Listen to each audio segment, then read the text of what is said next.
का स्वदेशी उत्पादन 70 लाख टन बढ़ाने के लिए 6 उर्वरक संयंत्रों का उद्धार किया जा रहा है। FCIL के गोरखपुर, सिंदरी, तलचर और रामागुंडम संयंत्र, HFCL की बरौनी इकाई और BVFCL की नामरू फोर्थ। सोने पर सुहागा ये है कि देश में अब बनेगा सिर्फ नीम लेपित यूरिया, क्योंकि इससे होगा किसानों का फायदा ही फायदा। अनाज का उत्पादन 10% तक बढ़ेगा। बढ़ेगी 10 से 15% नाइट्रोजन क्षमता।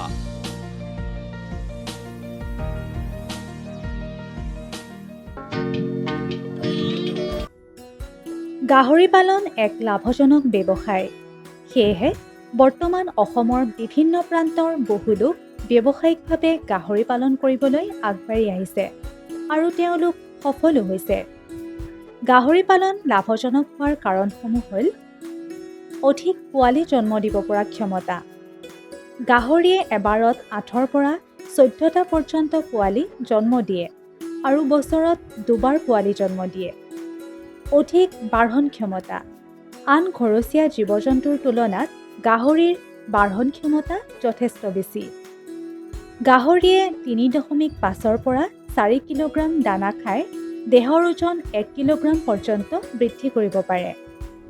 উপযুক্তভাৱে প্ৰতিপালন কৰিলে এটা বাঢ়নীয়া গাহৰিৰ ওজন দৈনিক 400ৰ পৰা 700 গ্ৰাম পৰ্যন্ত বৃদ্ধি হ'ব পাৰে। অধিক মাংস উৎপাদন।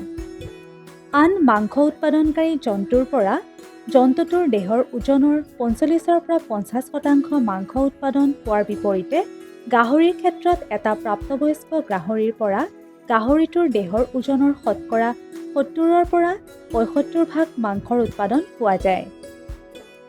পূৰ্বতে গাহৰি পালন মূলতঃ জনজাতীয় লোকসকলৰ মাজতেই সীমাবদ্ধ আছিল যদিও বৰ্তমান ৰাজ্যখনৰ সকলো শ্ৰেণীৰ লোক গাহৰি পালন কৰিবলৈ আগবাঢ়ি অহা পৰিলক্ষিত হৈছে।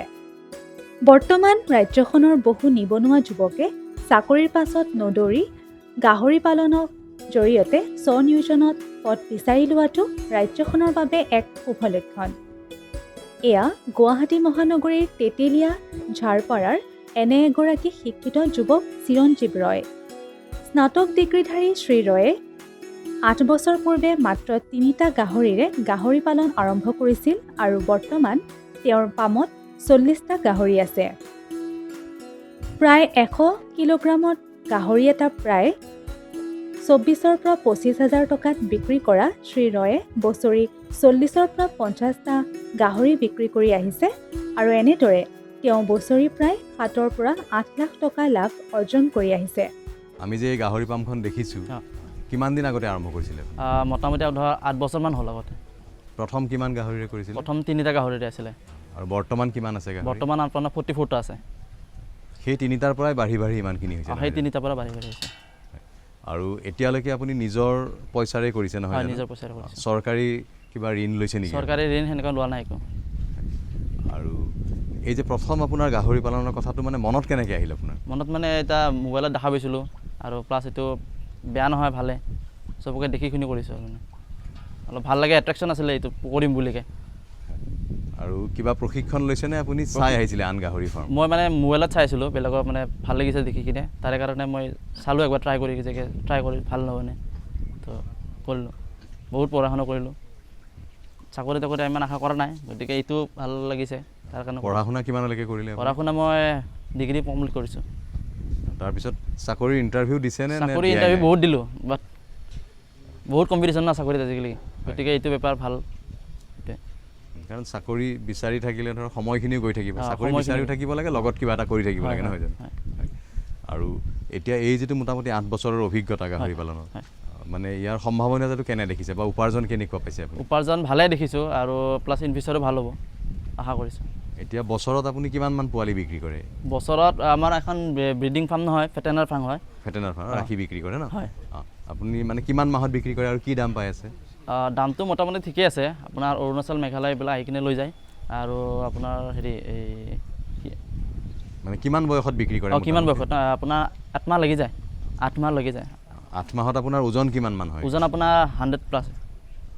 আৰু বৰ্তমান বজাৰত আপুনি কি দাম পাই আছে সেই 100 কেজি ওজনৰ গাহৰি 100 কেজি আপোনাৰ 24 22 এপ্ৰক্স ধৰিলে মাৰ্কেট যদি ভাল লাগে 24ও যায় 25ও যায় মানে 24,000 পৰা 25,000 টকা আপুনি এটা গাহৰি পৰা পাম আৰু আপুনি যিহেতু খুব পদ্ধতিগতভাৱে পালন কৰিছে এই 100 কিলোগ্ৰাম হওঁতে গাহৰিটো আপোনাৰ খৰচ কিমান মান হয় গাহৰি খৰচ আপোনাৰ ধৰক 6,000 ৰ পৰা 5,000 লৈকে হয় 5 to 6,000 আমি বাৰু 1,000 2,000 যদি বঢ়ায়ো ধৰো ধৰক 8,000 মান আপুনি খৰচ বুলি 8,000 মান খৰচ হয় তেতিয়া আপোনাৰ ধৰক 16 পৰা 17,000 টকা আপোনাৰ এটা গাহৰিৰ পৰা থাকি যায় লাভ হয় গতিকে গাহৰিত ধৰক লাভটো যথেষ্ট আছে নহয় গতিকে আপুনি আন আমাৰ যিবিলাক নিবনুৱা আছে ধৰক চাকৰি বিচাৰি আছে আপোনাৰ দৰে তাহাঁতক কি পৰামৰ্শ দিব আপুনি পৰামৰ্শ এটাই আছে চাকৰি তাকৰি যদি নাপায় তো মানে বাদ দিয়ক আৰু এইবিলাকে ধৰক আৰু এইটোৱে কৰক লাভৱানজনক বেপাৰ আৰু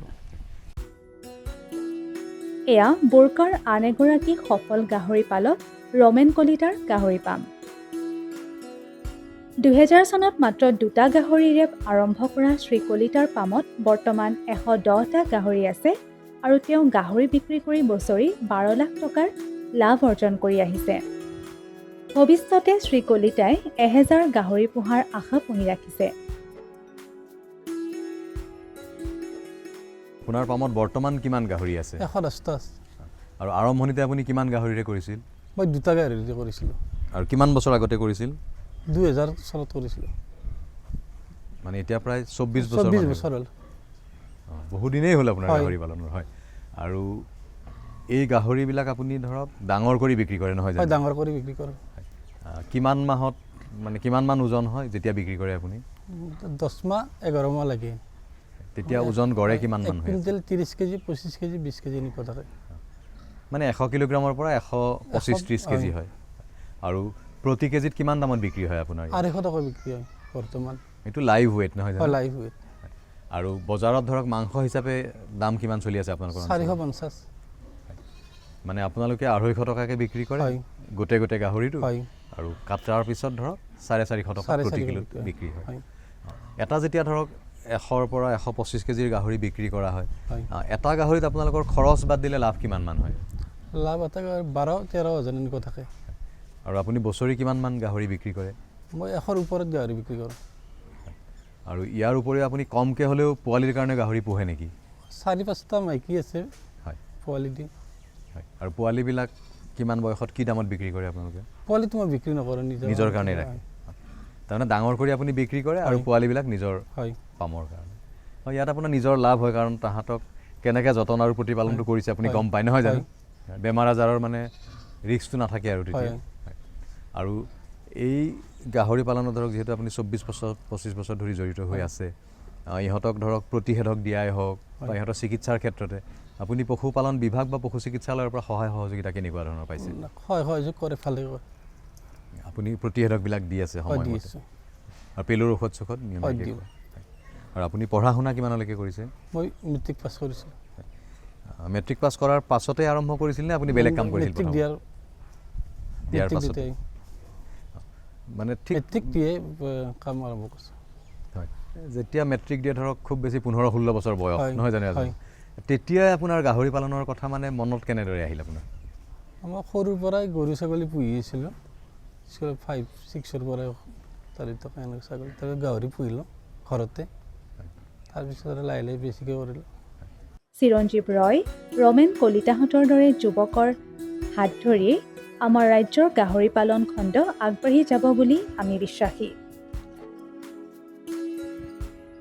বিজ্ঞানসন্মতভাৱে প্ৰতিপালন কৰিলেহে এখন গাহৰি পাম লাভজনক হ'ব বিজ্ঞানসন্মত গাহৰি পালনৰ বাবে প্ৰথমে গুৰুত্ব দিবলগীয়া বিষয়টো হ'ল সঠিক স্থান নিৰ্বাচন আৰু বিজ্ঞানসন্মত গঁৰাল নিৰ্মাণ গাহৰি পাম মানুহৰ বসতি স্থানৰ পৰা আঁতৰত হ'ব লাগে পানী আৰু বিজুলীৰ ব্যৱস্থা থাকিব লাগে যাতায়ত সুচল হ'ব লাগে আৰু এখন উপযুক্ত বজাৰ থাকিব লাগে গাহৰিৰ গঁৰাল এনেধৰণে সাজিব লাগে যাতে দিনৰ সকলো সময়তে ৰ'দ পৰে গঁৰালৰ ভিতৰত বিশুদ্ধ বতাহ চলাচলৰ ব্যৱস্থা থাকিব লাগে গঁৰালৰ মজিয়াখন খহটা আৰু শুকান হ'ব লাগে গাহৰি কিনোতে অতি সাৱধান হ'ব লাগে জৰে তৰে পৰা নিকিনি গাহৰি সদায় জনা উৎসৰ পৰা কিনিব লাগে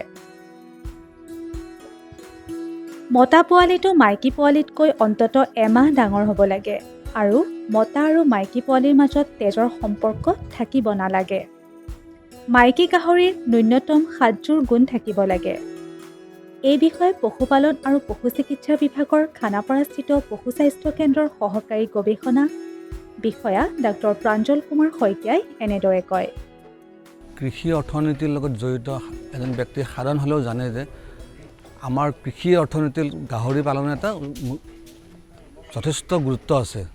গাহৰি পালন কৰি এটা পৰিয়াল সুন্দৰভাৱে স্বাৱলম্বীভাৱে চলিব পৰা যায়। গাহৰি পালন কৰিবলৈকে মূলতঃ সাধাৰণতে সৰুকৈ আৰম্ভ কৰিব লাগে। একেলগে এখন ডাঙৰ ফাৰ্ম আৰম্ভ কৰাতকৈ সৰুকৈ যদি আৰম্ভ কৰে তাৰ কিছু অভিজ্ঞতাৰে পিছলৈ ফাৰ্মখন ডাঙৰ কৰিব পাৰে। গাহৰি ফাৰ্মখন আৰম্ভ কৰোঁতে জেগাডোখৰ চাওঁতে খুব সাৱধান হ'ব লাগে। সাধাৰণতে ওখ মানুহৰ বাসতিৰ পৰা অকণমান আঁতৰত হ'ব লাগে আৰু যাতে পানী বা এনেকুৱা ধৰণৰ আৱৰ্জনা নাথাকে, পৰিষ্কাৰ পৰিচ্ছন্ন হ'ব লাগে, জনবসতিৰ পৰা অকণমান আঁতৰত হ'ব লাগে। এইখিনি হ'ল মূলতঃ গুৰুত্ব দিবলগীয়া কথা। ঠিক তেনেকৈ গাহৰি চিলেকশ্যন কৰোঁতে ফাৰ্মখনৰ উন্নতিৰ কাৰণে চিলেকশ্যন কৰোঁতে খুব সাৱধান হ'ব লাগে। ভাল জাতৰ গাহৰি এটা চিলেকশ্যন কৰিব লাগে, সুস্থ সবল নিৰোগী গাহৰিৰে আৰম্ভ কৰিব লাগে আৰু এখন ফাৰ্ম আৰম্ভ কৰিলে 10টা গাহৰিৰ এগেইনষ্টে 1টা বা 2টা মতা গাহৰি ৰাখিব লাগে। প্ৰথম কথা মাইকী গাহৰি চিলেকশ্যন কৰোঁতে এইটো লক্ষ্য ৰাখিব লাগে যাতে গাহৰিজনী সুস্থ হয়, নিৰোগী হয় আৰু পোৱালি দিয়া সংখ্যাটো অন্তত 10ৰ পৰা 12টালৈ হয়। দ্বিতীয়তে মাইকী গাহৰিজনীয়ে নিজৰ পোৱালিৰ প্ৰতি যাতে যত্ন লয়, যাতে তেতিয়াহ'লে কি হয় অন্য কিছু আনুষংগিক অসুবিধাৰ পৰা আঁতৰি থাকিব পৰা যায়। ঠিক তেনেদৰে মতা গাহৰি চাহটো চিলেকশ্যন কৰোঁতে সাৱধান হ'ব লাগে। সুস্থ সবল বেমাৰী নোহোৱা গাহৰি পচন্দ কৰিব লাগে আৰু ধৰক 4 মাহৰ পৰা 5 মাহত মতা গাহৰিজনী চিলেকশ্যন কৰিব লাগে আৰু অণ্ডকোষ দুটা ডাঙৰ হ'ব লাগে, সুস্থ হ'ব লাগে, ছালখন কোমল হ'ব লাগে, চকু উজ্জ্বল হ'ব লাগে, আগটো অকণমান চেপন আৰু পিছফালটো বহল হ'ব লাগে যাতে ছাৰ্ভিচটো ভালকৈ দিব পাৰে। লক্ষ্য ৰাখিবৰ কথা হ'ল যে মতা গাহৰিটো মাইকী গাহৰিতকৈ ডাঙৰ হ'ব লাগে, আকাৰটো ডাঙৰ হ'ব লাগে, অলপ বয়সতো ডাঙৰ হ'ব লাগে। ঠিক তেনেকৈ মাইকী গাহৰিজনীৰ বাটৰ সংখ্যা অন্ততঃ 12যোৰ হ'ব লাগে। তেতিয়াহ'লে পোৱালিৰ সংখ্যা বেছি হ'লেও গাখীৰ পানী খোৱাত অসুবিধা নহয়। আৰু ধৰক নিজৰ মাজত সম্বন্ধ থাকিব নালাগে, তেতিয়া ইনব্ৰিডিঙৰ প্ৰব্লেমটোৰ পৰা আঁতৰি থাকিব পৰা যায়। গতিকে পৰাপক্ষত গাহৰি দুটা বেলেগ বেলেগ হেৰি হ'লে ভাল হয়। গঁৰালটো সাজোতে এইটো লক্ষ্য কৰিব লাগে যে সদায় ওখ জেগাত থাকিব লাগে, আৱৰ্জনা যাতে নাথাকে আৰু মতা গাহৰি এটা সাধাৰণতে 8 × 10 ফুটত 80 স্কুৱেৰ ফিটৰ এটা এৰিয়া লাগে। মাইকী গাহৰি সেনেকৈ 5 × 5 25 স্কুৱেৰ ফিটৰ লাগে আৰু গাভিন অৱস্থাত মতা গাহৰিটোৰ পৰা মাইকী গাহৰিক আঁতৰাই ৰাখিব লাগে যাতে খুন্দা-খুন্দি নহয় বা এবৰ্চনৰ প্ৰব্লেম নহয়। আৰু তেতিয়াহ'লে 8 × 64 স্কুৱেৰ ফিট এটা মাইকী গাহৰিক দিব লাগে।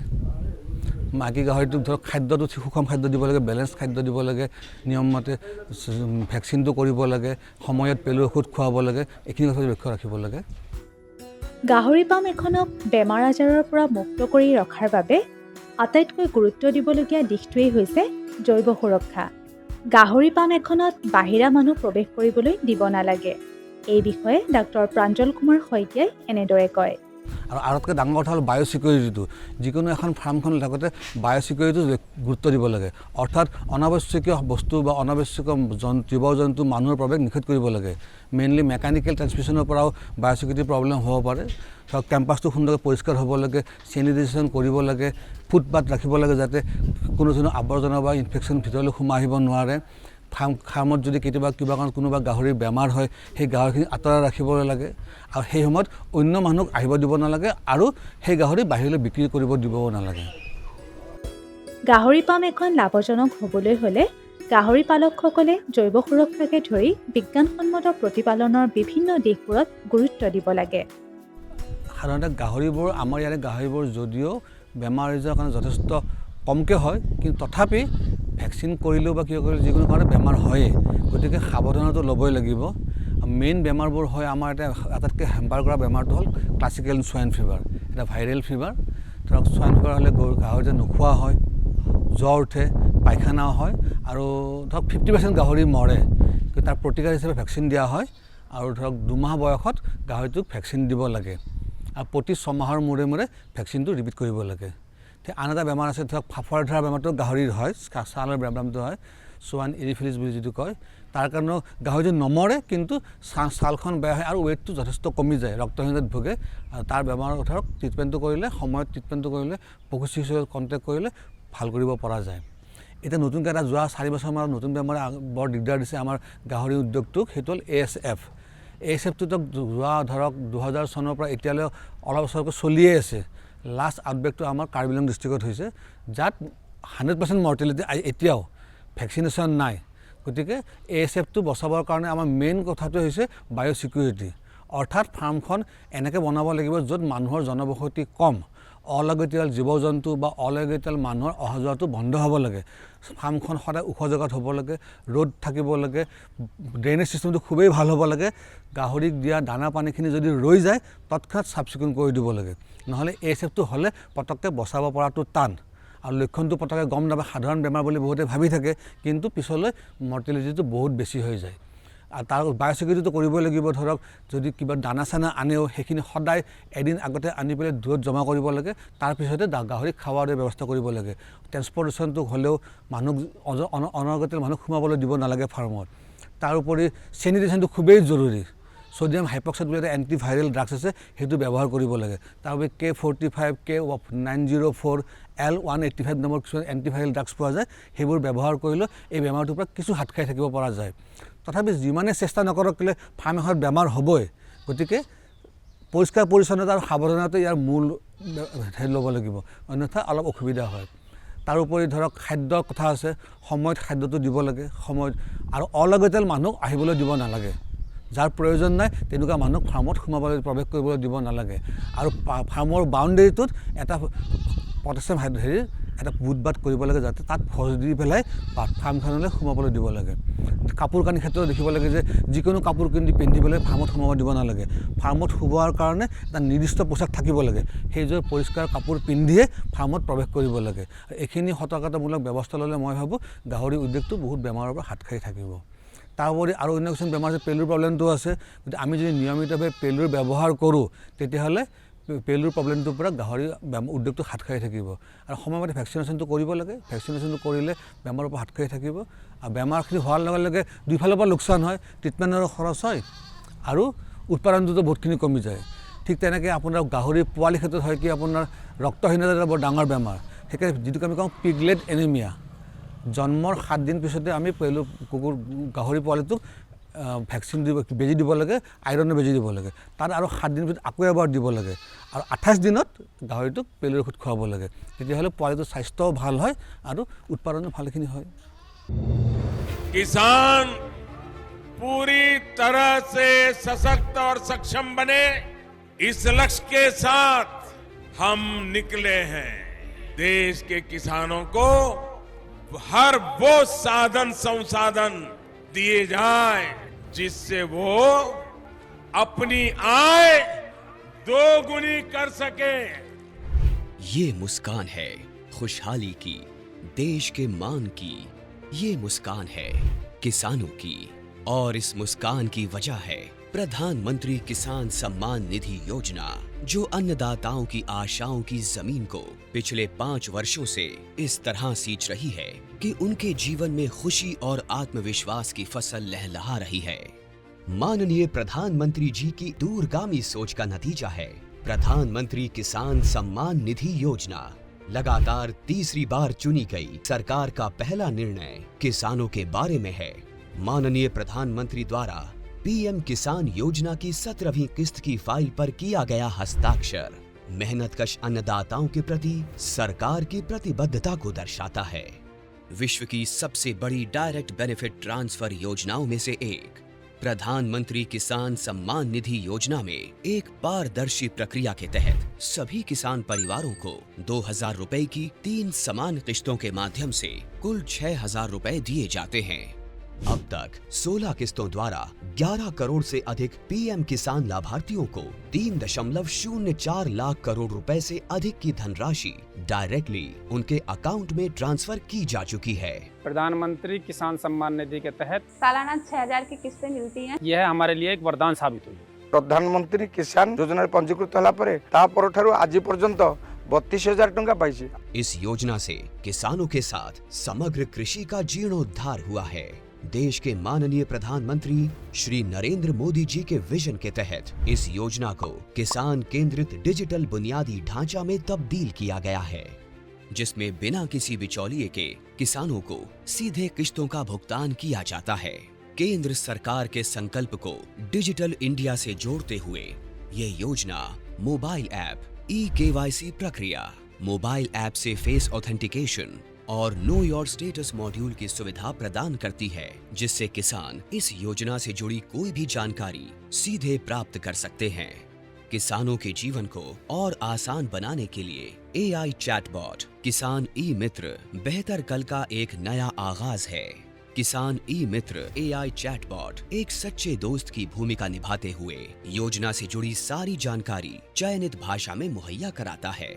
PM किसान की 17वीं किस्त के रूप में आज माननीय प्रधानमंत्री द्वारा 9.26 करोड़ से अधिक पात्र किसानों को 20,000 करोड़ रुपए की धनराशि सीधे उनके बैंक खातों में ट्रांसफर की जा चुकी है। केंद्र सरकार की एक और अहम पहल है कृषि सखी, जो ज्ञान और महिला सशक्तिकरण का अद्भुत संगम है। कृषि सखी अभियान द्वारा गांव की महिलाओं को पारंपरिक कृषि प्रथाओं से लेकर नवीन तकनीकों के बारे में प्रशिक्षण दिया जाता है, जो महिला किसानों को आर्थिक व सामाजिक रूप से मजबूत बनाता है। गांव की हर महिला को इस मुहिम से जोड़ने के लिए माननीय प्रधानमंत्री श्री नरेंद्र मोदी जी द्वारा 30,000 से अधिक स्वयं सहायता समूहों का कृषि सखियों के रूप में प्रमाणीकरण किया गया है। कृषि सखी हमारी सहेली जैसी हैं और गांव-गांव में आती हैं, हमको खेती बाड़ी के बारे में बहुत कुछ सिखाती हैं। ऐसे अनूठे प्रयासों से देश का किसान स्वाभिमानी, स्वावलंबी, सशक्त और आत्मविश्वासी बन रहा है। किसान भाइयों गांठ बांध लो, गांठ बांध लो, बहुत बहुत है काम की, समृद्धि के पैगाम की। मिट्टी के मिजाज को समझो, मिट्टी के हर राज को समझो, मिट्टी की तुम जांच कराओ, मुफ्त सॉइल हेल्थ कार्ड ले जाओ। कभी मुनासिब बीज लगाओ, सही किस्म की खाद ले आओ, जितनी जरूरी उतनी डालो, सही मात्रा खुद पहचानो, इसको अपना मंत्र बना लो, मिट्टी की सेहत तो जानो। बात बहुत है काम की, कम लागत अधिक वरदान की। किसान भाइयों गांठ बांध लो, आज ही मिट्टी की जांच कराएं। राज्य सरकार के कृषि अधिकारी से संपर्क करें और मुफ्त में सॉइल हेल्थ कार्ड पाएं। कृषि और किसान कल्याण मंत्रालय द्वारा किसान हित में